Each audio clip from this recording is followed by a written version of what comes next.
Em nome do Pai, do Filho e do Espírito Santo. Amém. Bom dia. Do Evangelho segundo São Mateus. Naquele tempo, alguns mestres da lei e fariseus disseram a Jesus: Mestre, queremos ver um sinal realizado por ti. Jesus respondeu-lhes: Uma geração má e adúltera busca um sinal, mas nenhum sinal lhe será dado a não ser o sinal do profeta Jonas.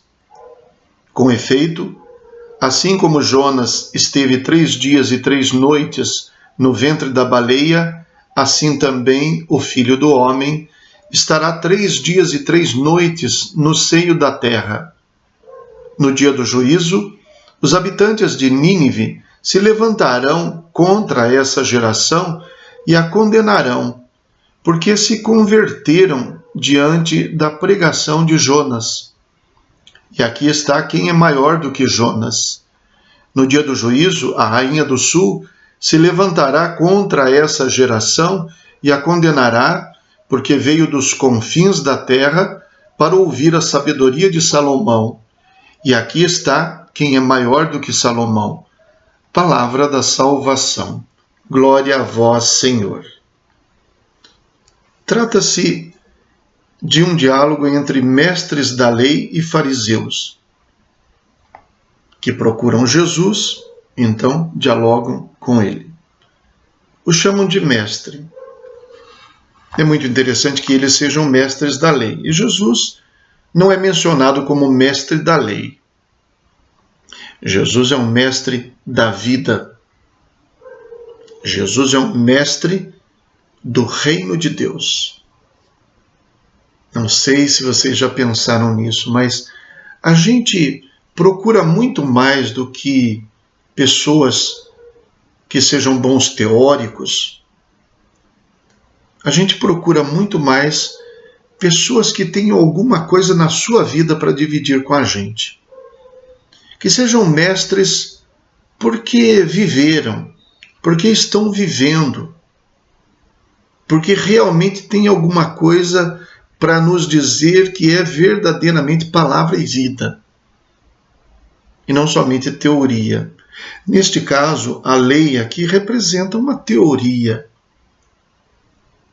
A lei é um instrumento muito importante para nós. É um instrumento, mas a lei não tem poder de realizar a vida. A vida é garantida, num certo sentido, pela lei, e a lei, de uma certa maneira, vai atrás da vida para regular aquilo que é necessário. Mas a vida não está na lei. A lei é útil, mas não se confunde com a vida. E Jesus, então, é um mestre. E eles dizem: queremos ver um sinal.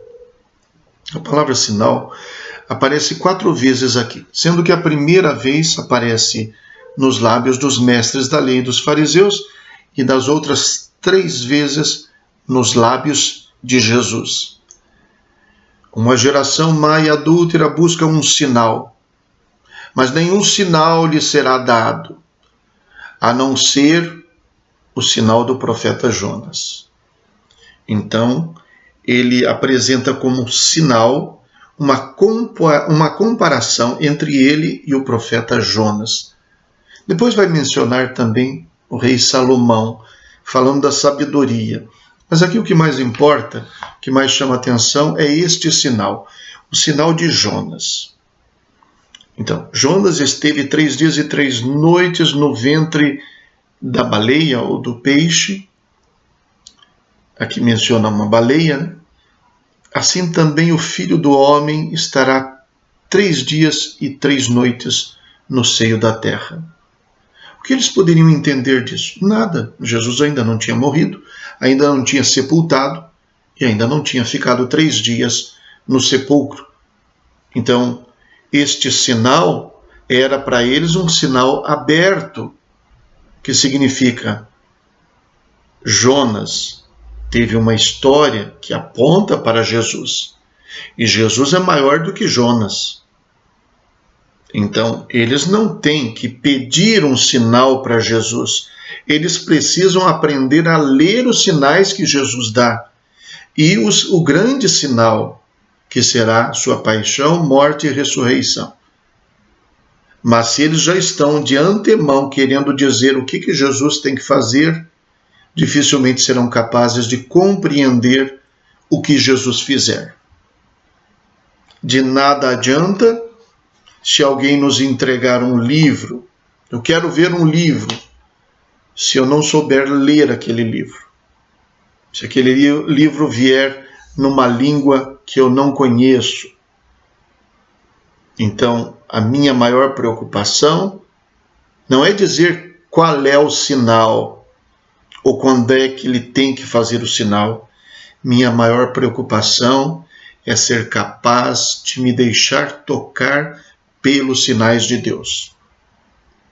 E é por isso que tem gente que vive dizendo que nunca viu Deus e que não consegue acreditar que ele exista porque não enxerga sinais nenhum.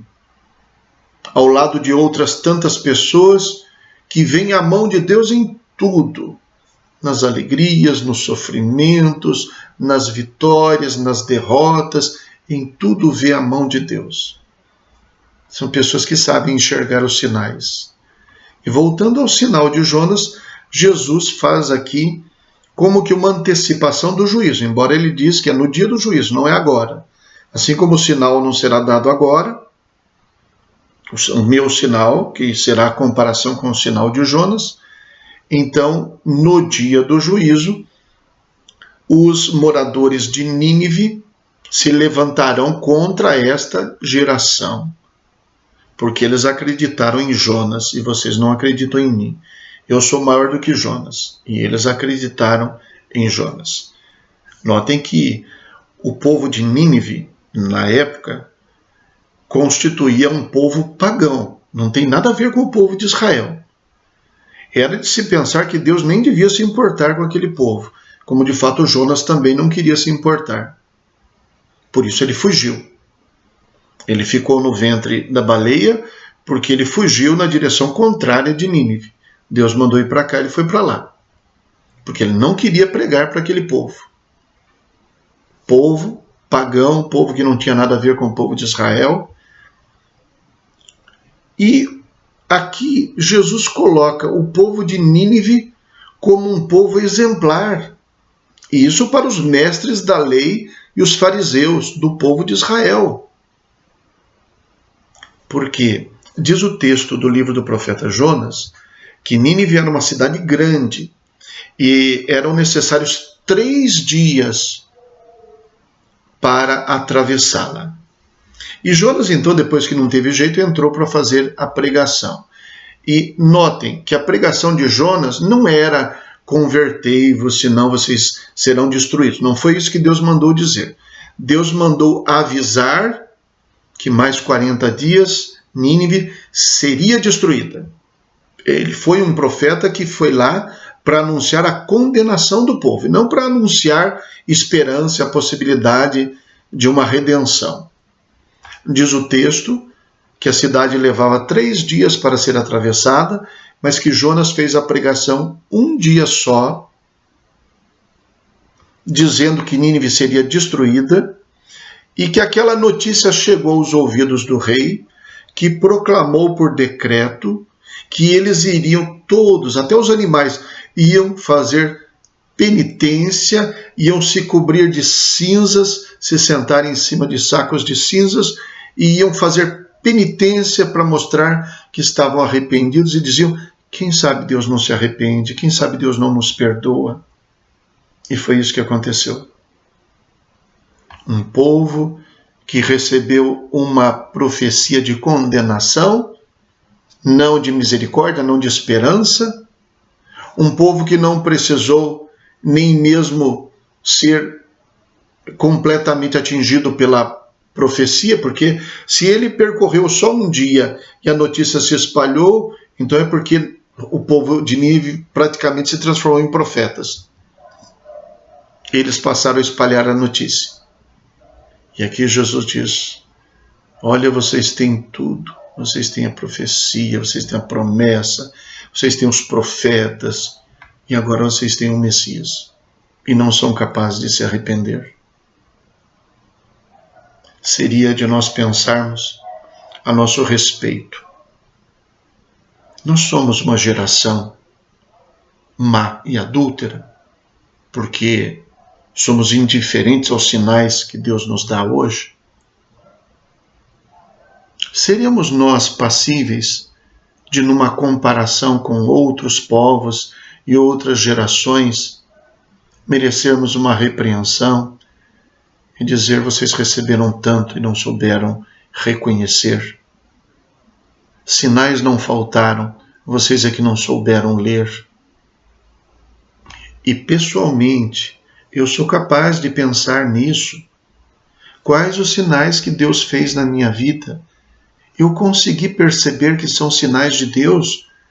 Ou eu estou eternamente aqui à espera de que Deus realize alguma coisa para mudar a minha vida, para fazer com que eu acredite, para fazer com que eu mude de vida? O que é preciso da parte de Deus? O que Ele já fez não é suficiente? Será que o que me falta não é ser um discípulo do mestre da vida, em vez de ser um discípulo só dos mestres da lei?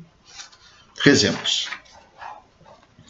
Ó Deus, sede generoso para com os vossos filhos e filhas e multiplicai em nós os dons da vossa graça, para que, repletos de fé, esperança e caridade, guardemos fielmente os vossos mandamentos, por nosso Senhor Jesus Cristo, vosso Filho, na unidade do Espírito Santo. Amém. O Senhor esteja convosco, Ele está no meio de nós. Abençoe-vos Deus Todo-Poderoso, Pai, Filho e Espírito Santo. Amém. Bom dia, fiquem com Deus.